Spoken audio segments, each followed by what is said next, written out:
오늘 말씀은 언약궤를 맞는 자세라는 제목으로 은혜를 나누려고 합니다. 오늘은 다윗이 언약궤를 가져오는 이야기, 그곳에서 다윗의 태도를 담은 본문을 담고 있습니다. 왜 언약궤를 가져왔는지에 대해서도 알아야 오늘 이야기를 더욱 풍부하게 이야기할 수 있을 것 같습니다. 사무엘상 4장에 보면요, 엘리 제사장의 두 아들인 홈니와 비느하스의 이야기가 나옵니다. 홈니와 비느하스가 언약궤를 전쟁으로 가져와서 블레셋과 전쟁을 하는 이야기가 나오는데요. 홈니와 비느하스는 신분적으로는 제사장의 혈통을 가지고 있었지만 삶의 모습은 그의 신분에 맞지 않게 너무나 타락했었습니다. 재물을 몰래 훔치기도 하고요, 회목에서 수종드는 여인들을 겁탈하기도 하고, 그들은 정말 하나님이 있는 걸 믿는 것일까? 하나님 무서운 것을 아는 사람일까? 이런 생각이 들 정도로 너무나 예배의 직책을 맡으면서도 하나님 앞에 겁이 없는 사람들이었습니다. 그런 그들이 이스라엘과 블레셋의 전쟁을 할 때 하나님의 임재가 필요하다고 지성소에 있는 하나님의 언약궤를 전쟁터에 가지고 온 것입니다. 우리가 그럴 때 있잖아요.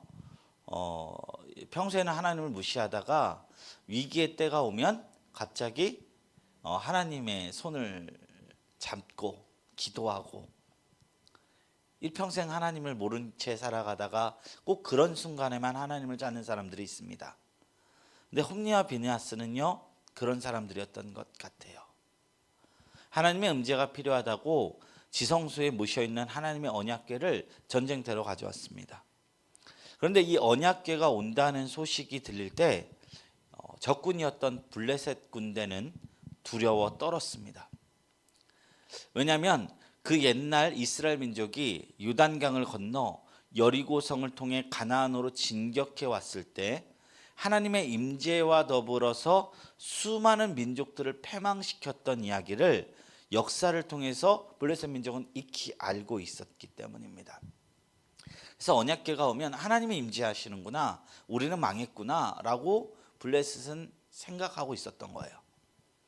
여기서 보면 이스라엘, 홈니와 비느하스는 하나님을 두려워하지 않았고요, 블레셋은 하나님을 두려워했습니다.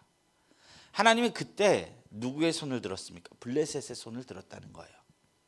이 전쟁에서 이스라엘이 패망하고 홈니와 비느하스도 죽임을 당했습니다. 그리고요, 언약궤를 빼앗겼습니다. 왜 이스라엘이 패배했을까요? 경건의 모양은 있었지만 경건의 능력이 부재했기 때문입니다.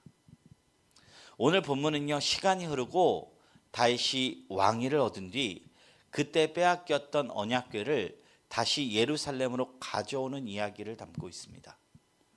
그러나 이 언약궤를 가져오는 과정도 참 순탄하지 않았습니다. 왜냐하면 언약궤에 반환할 때 다윗이 실패를 했었거든요. 우리가 역대상을 이렇게 지금까지 묵상해 봤는데 9장까지 족보 이야기가 끝나고 10장부터 초기 이스라엘 왕국의 이야기들이 이제 쭉 나와요.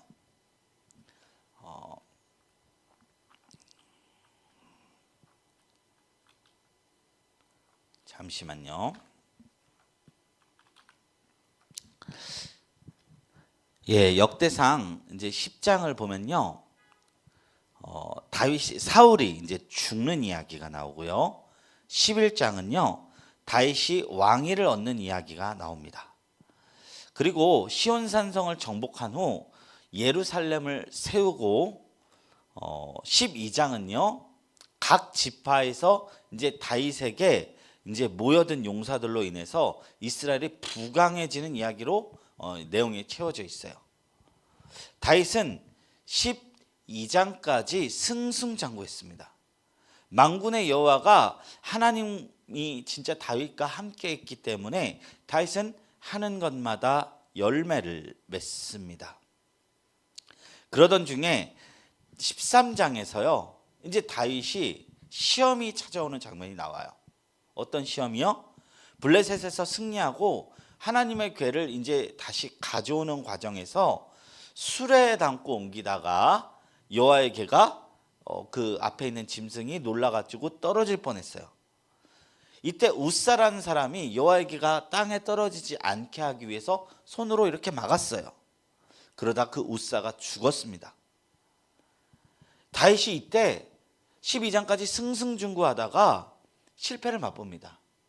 하나님이 여호와의 궤를 가져오는 것을 막으신 거예요. 왜 웃사가 죽었을까요? 율법에 보면 여호와의 궤를 옮기는 방법이 나와 있는데 원래대로라면 레위인들이 궤를 이 꼬챙이에 꿰서 들고 가야 했었어요. 그런데 하나님의 말씀대로 옮기지 않았던 것입니다. 가끔 우리가 이런 실수를 하곤 합니다. 마음이 앞서고 목적이 선하니까 방법이 선한지 묻지 않고 그냥 행할 때가 있습니다. 우리가 어려운 이웃을 돕는다고 강도질을 할 수는 없지 않습니까? 하나님의 일을 한다고 하나님의 선한 뜻을 따른다고 해서 모든 것이 용납될 수는 없습니다. 과거에 역사적으로 십자군 전쟁이 일어났어요. 근데 십자군 전쟁은요, 목적이 거룩했었습니다.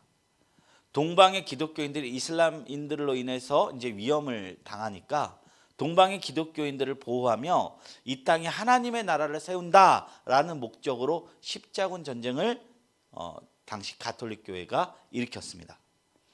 그런데 이 거룩한 목적을 위해서 폭력을 사용하니까요, 너무나 많은 피가 이 땅에 흘렀습니다. 분명히 성경에 하나님의 나라는 칼로 서는 나라가 아니고 하나님께서 이런 방법을 절대 원하신 것이 아닌데 목적만 바라봤기 때문에 일어난 전쟁이 이 십자가 전쟁이었다는 것입니다. 십자군 전쟁이었다는 것입니다.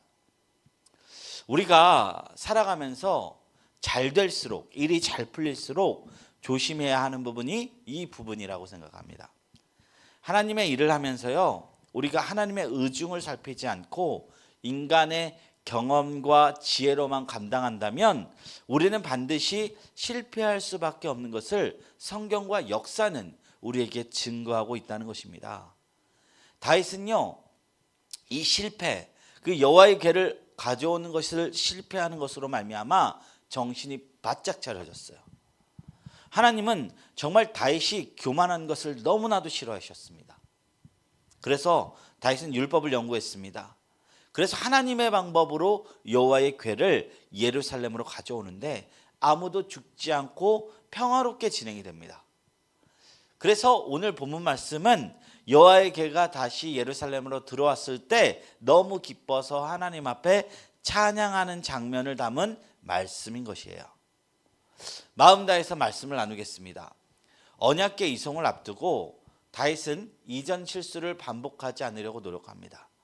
레위인만 언약궤를 매게 한 이유는 무엇입니까? 2절 말씀입니다.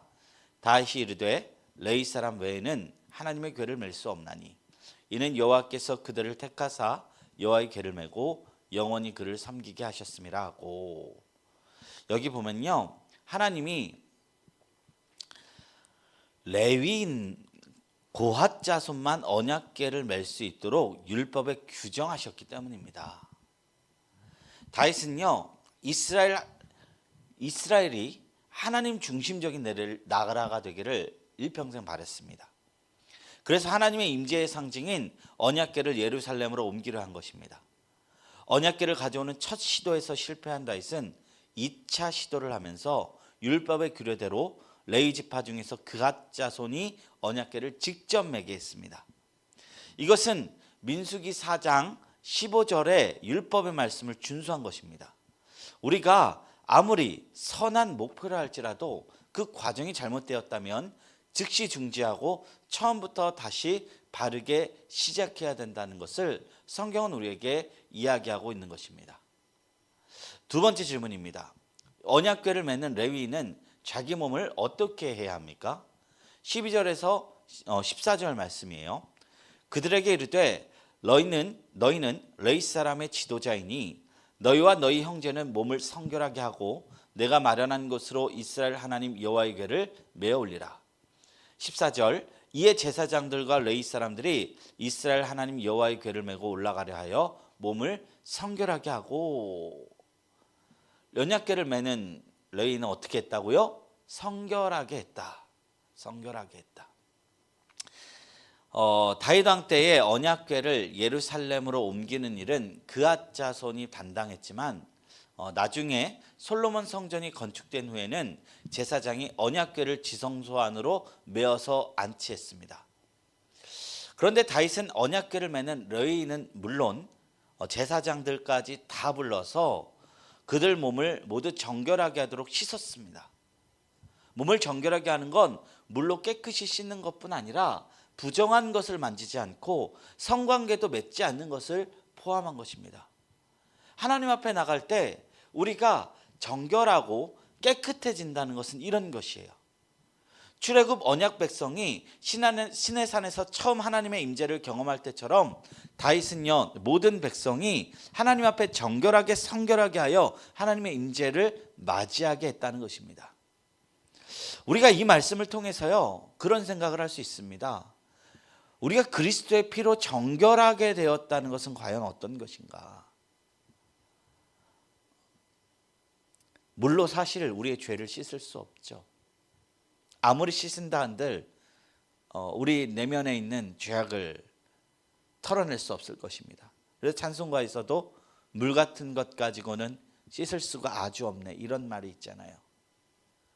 율법은요, 지울 수 없는 죄악, 죄인, 부정함을 상징적으로라도 씻고자 물로 몸을 정결하게 했다는 것입니다. 우리는 그런데 그리스도의 피로 이미 정결하게 되었습니다. 우리의 죄와 허물을 씻어서 하나님 앞에 담대히 나갈, 은혜의 보좌 앞에 담대히 나갈 자격을 얻었습니다. 정결하다는 것은 이런 의미입니다. 레위인들, 제사장들이 씻어서만 그렇게 겨우겨우 갈 수 있었던 그 은혜의 보좌 앞에 우리는 믿음으로 도달할 수 있으니 이 어찌 큰 은혜인지를 모르겠습니다. 세 번째 질문입니다. 다윗이 이전에 언약궤를 예루살렘으로 옮기려다가 실패한 이유는 무엇입니까? 13절에요. 전에는 내가 매지 아니하였으므로 우리 하나님 여호와께서 우리를 찢으셨으니 이는 우리가 규례대로 그에게 구하지 아니하였음이라니. 여기 보면 율법의 규례를 어기고 레위인이 언약궤를 매지 않고 수레에 실어 옮겼기 때문이다 라고 얘기하고 있어요. 그 1차 시도 때에 다윗은요, 율법의 규례가 아닌 세속적인 방법을 썼어요. 수레로 옮겼다는 것은요, 다윗은 새 수레를 준비했어요. 헌 수레 아니에요. 그럼 다윗이 마음을 다했다는 것일까요? 다했다는 것일까요? 최태영 목사님의 표현이죠. 답을 알려주는데 대답하지 않은 것은 개긴다는 거. 다윗은요, 지극정성을 다해서 여호와에게를 옮기려 했다는 것이에요. 그런데 아무리 정성이 많이 들어간 일이라 할지라도 하나님의 말씀에 기초하지 않았기 때문에 문제가 발생합니다. 사랑하는 성도 여러분, 우리가 하나님의 방법이 아닌, 하나님의 뜻이 아닌 걸로 얼마나 정성껏 하나님을 예배할 때가 있습니까? 창세기에 보면 최초의 살인이 이 예배를 받지 않으심에 있었어요. 가인과 아벨이 둘 다 예배를 드렸는데 가인은 곡식으로 예배를 드렸고요, 아벨은요 양의 피로 예배를 드렸습니다. 그런데 하나님은 가인의 예배를 물리치셨어요. 가인의 예배가 정성이 부족했었을까요? 그렇지 않다는 것입니다. 가인은요, 그 예배를 드리기 위해서 1년간 정성껏 키운 곡식으로 예배 드렸습니다. 저기 옥상에 보면 제가 한 3달 전부터 수박도 키우고 방울토마토도 키우고 가지도 키우고 상추도 키우는데 이게 자라는 것을 보면 마음이 너무 뿌듯해요. 오늘은 오이를 하나를 잘 익어서 땄습니다. 정성 많이 들어갔습니다. 물도 자주 줬고요. 잎도 잘라줬습니다. 어설프긴 하지만 그래도 나름대로 노력했어요. 가인도 정말 정성껏 하나님께 예배를 드렸을 것입니다. 그런데 하나님이 그 예배를 외면했다는 것입니다. 사랑하는 성도 여러분, 열심히 하나님께 다가가는 포인트가 아닙니다. 우리의 노력, 의지, 정성, 그런 것으로는 우리가 하나님께 도달할 수 없어요. 오직 예수 그리스도께서 우리를 십자가에 못 박혀서 구원하시고 그분의 피를 통해서 그분을 믿음으로 말미암아 우리는 그제서야 구원을 얻는 것입니다. 다윗은요, 훌륭한 신앙인이었지만 이것을 놓쳤습니다. 수레를 사용했다는 것은 블레셋 사람들이 여호와의 언약궤를 이스라엘로 돌려보냈을 때 사용했던 방법이었습니다. 다윗은 율법에 근거한 것이 아니라 이방 민족의 방법에 따라서 하나님의 일을 감당했고 그것이 실패로 돌아왔다는 것이에요.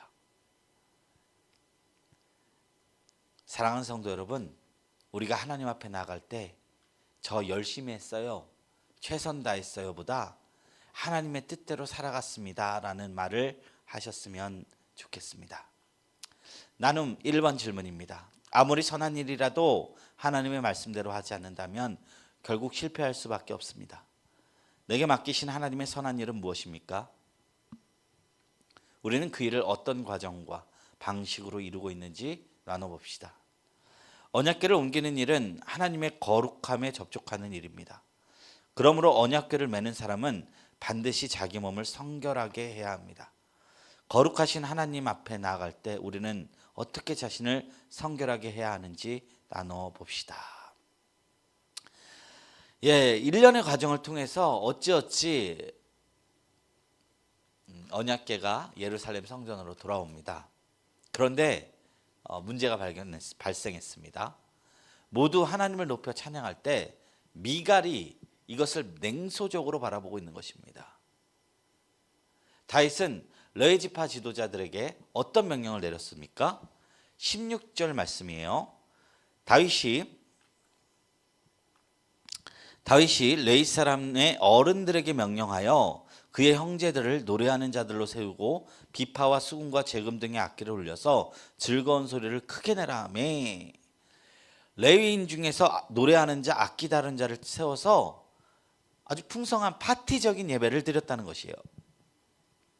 다윗의 위대한 공적 중 하나가 바로 레위인 중에서 찬양으로 봉사할 자들을 따로 세워 찬양대를 조직했다는 점입니다. 다윗은 찬양을 참 좋아해서 찬양시를 직접 지어 부르기도 했습니다. 다윗은 왕으로서 찬양의 본을 보일 뿐 아니라 레위인 중에서 찬양대를 조직해서 하나님을 찬양하게 했습니다. 언약궤가 예루살렘에 들어오는 것은 하나님께서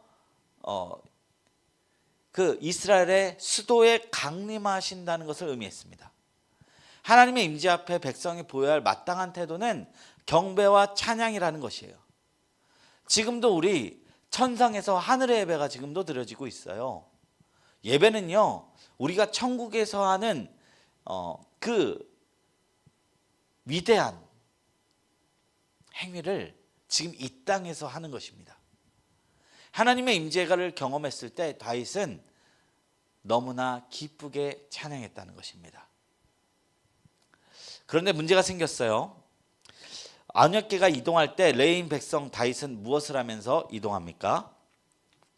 다윗과 및 궤를 맨 레위 사람들과 노래하는 자와 그의 우두머리 그냐냐와 모든 노래하는 자도 다 세마포 겉옷을 입었으며 다윗은 또 배 에봇을 입었고 이스라엘 무리는 크게 부르며 뿔나팔과 나팔을 불며 재금을 치며 비파와 수금을 힘있게 타며 여호와의 언약궤를 메어 올렸더라. 여호와의 언약궤가 다윗성으로 들어올 때 사울의 딸 미갈이 창으로 내려보다가 다윗 왕이 춤추며 뛰노는 것을 보고 마음에 업신여겼더라. 여기 찬양을 어떻게 드렸느냐?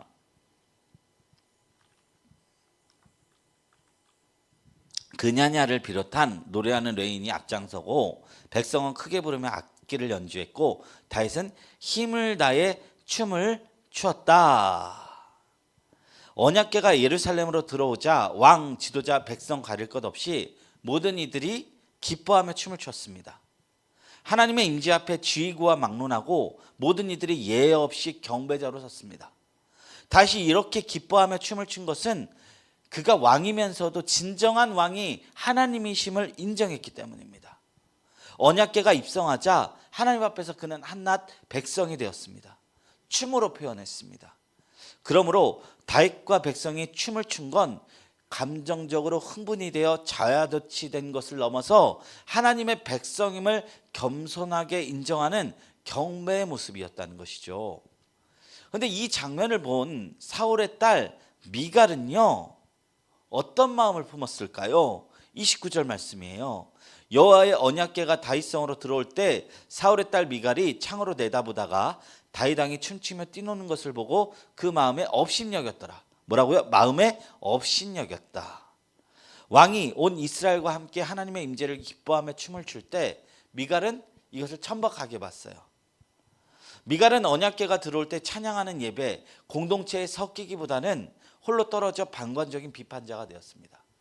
우리 모두가 예배할 때 팔짱을 끼고 그것을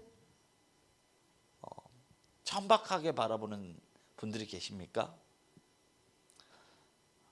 우리가 아무리 내성적일지라도 하나님은 우리의 예배를 받으실 분입니다. 다윗은 그런 미갈에게 나는 백성 앞에서 춤을 춘 게 아니라 하나님 앞에서 춤을 춘 것이다라고 말했습니다. 그리고 이 행동의 결과로 미갈은 죽는 날까지 자식이 없게 되었습니다. 하나님의 임재 앞에서 교만을 떠는 자는 가장 낮은 곳으로 추락한다는 교훈을 이곳에서 우리에게 이야기하고 있는 것이죠. 나눔 세 번째 질문입니다. 왕도 백성도 한 마음이 돼서 하나님을 찬양하는데 유독 미갈만 이 상황을 냉소적으로 바라봅니다. 체면을 우선시하느라 춤추며 하나님을 찬양하는 마음을 도무지 공감하지 못합니다. 우리가 하나님을 즐거워하고 예배하는 마음을 막는 것은 무엇입니까? 우리 지금까지 말씀을 통해서 하나님의 일을 할 때는 하나님의 방법대로 해야 하는 것과 참된 예배자로 살 것에 대해서 나누었습니다. 우리가 드려지는 이 일상적인 예배 한 번 한 번이 얼마나 귀한 것인지 모릅니다. 우리가 예배가 아니면 하나님을 만날 수가 없어요. 예배를 존중히 여기는 자를 통해서 하나님은 그 사모하는 마음속에 만나 주십니다. 우리가 참된 예배자가 되고 냉소자로 서지 않기를 주님의 이름으로 축원합니다. 우리 다 같이 기도하겠습니다.